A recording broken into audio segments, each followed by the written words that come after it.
The Mercedes-Benz Interview Lounge. Do you want to go by Lil Dicky, or would you prefer to be Dave for this interview? I don't have I want you to control that narrative. So whatever you see, who do you see here? I see Dave because I've been watching the show. So, Okay. Yeah. And then go with Dave. Number one, I'm a huge fan of your music, but this show is incredible. I started from the jump from season 1. I wish I were able to have watched the first episode of season 3. I lost my Fire Stick remote, so as soon as I find it, I'm on it. But it's great. I mean, you have done such a good job of this. How you feeling? I feel great. It's like the show came out last night and I've been just sitting in this very room that you're talking to me in for like 4 months, just working on these episodes without people seeing them. So to put it out into the world, and I feel like I'm getting a lot of great positive feedback. People seem to love this season, and I love this. This season is like the best season yet, really, truly. And I would imagine this is pretty close to your real life. Is that where the inspiration of this came from, or is this like a complete divergence? It's definitely not a complete divergence, and there's a lot of things that have happened in real life that have been like infused in the show, but there's also things that are totally made up. It's just like, it's definitely my perspective on life. Like, it's an accurate perspective, but every now and then you're going to have to, if you really felt like my life for the last 3 months has just been me sitting in this room, so that's not entertaining enough. So sometimes you have to really, like, for the sake of comedy and plot, make some things up every now and then. Awesome. Where is this room? Which city are you in right now? I'm in California, Los Angeles. It's in that place. Where are you? Are you in? I'm in New York City, actually, right now. 3 hours The ahead. tale of two coasts. Exactly. So I know you're doing, obviously, this press junket for the show. Dave season 3, by the way, it premiered on Wednesday night, and it's now on Hulu, so you can stream it, but only one episode of it at a time, which to me is very frustrating. Why did you do it that way? Okay.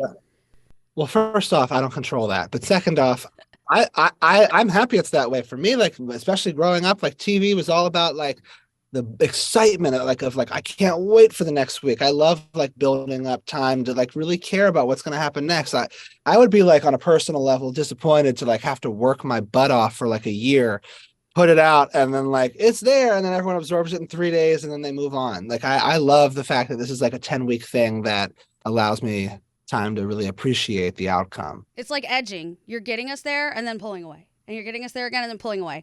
Kind of like it, kind of frustrating. Or it's like sex that lasts for 10 weeks as opposed to just like a one-night stand, Good point. Is this your first interview of the day? Or have you already started? It's my second. The questions that are usually asked are fair ones, and ones that like I think it's not like I'm just like how did you get your rap name? Like I've answered that for 10 years, but this season I feel like people are asking, like, people have more context. They were able to see both seasons of the show, and I think by now there's like a appreciation and like an understanding of who I am, to where the questions can be a little more deeper. Answer the question about how you chose your name for a long time, so I'm not going to ask you that. But at this point in your life, do you have any regrets about the name? Because I picked an Instagram name 100 years ago when I wasn't thinking that it would stick, and now that stupid name is with me forever.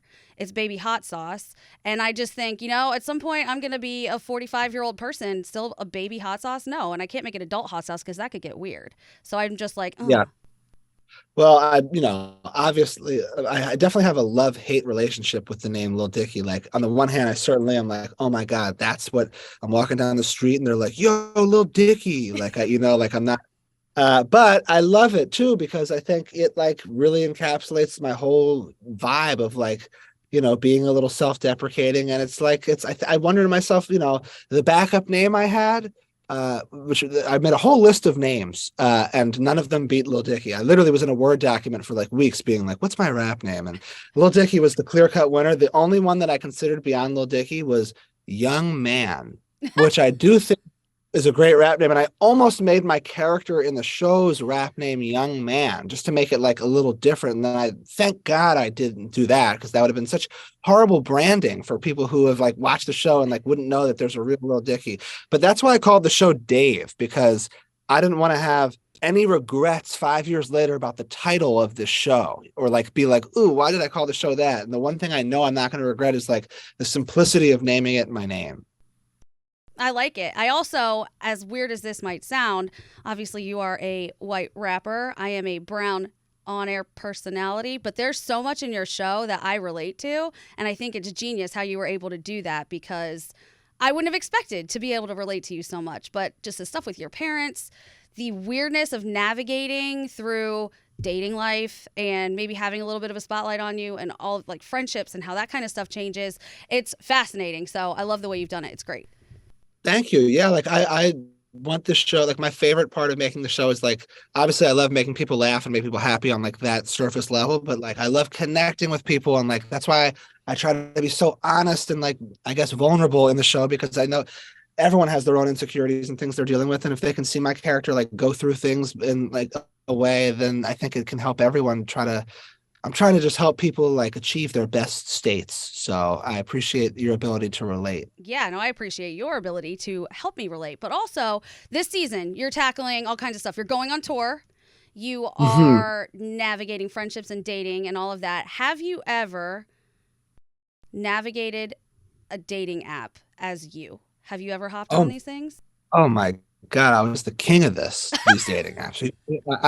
No one, truly, I don't think that you know anybody who went on more online dates than me over like from like 2014 to 2020, like at once a week at least. I was working so hard, like every day working. Then what am I gonna do? Like go out to a bar and like hope to run into someone and be like, hey, how's your night going? No, it's like I don't have time. It's like, so every week I was on the apps, I was setting up a date, and I would think to myself, is this the week where I meet the one? No, okay, and move on. And then I just was like, it was like the only light I had, like it's like just like as the inspiration to keep me going, because I was working so hard. I just needed to have a date where like maybe I could meet my wife, and online dating like allowed that. Like I really, I couldn't have gone on those dates without the apps. So is there something when you're swiping right, what makes you immediately swipe right, and what would make you immediately swipe left? I think there's like first off, if you're kind enough to write a little caption, I'm definitely gonna like, evaluate the wording and the like, how clever are we being, how ironic are we being? But I don't know. For me, I'm like, sometimes if there's like I'm like a girl next door type of guy. Like I like a real sweet girl who and so if there's pictures where it's like every single picture is like someone in the bathing suit or in their underwear. Like I remember being with my mom and she was like, why is everyone in their underwear? And I was just like, I guess that's just how it works now on the apps. Like, I don't know if you like know about like Raya, for example, but like there's a lot of like true photo shoot, like women in bed, like in like lingerie, like, you know what I mean? And it's like, I'm looking for like a normal, sweet girl. And you found one on a dating app or no?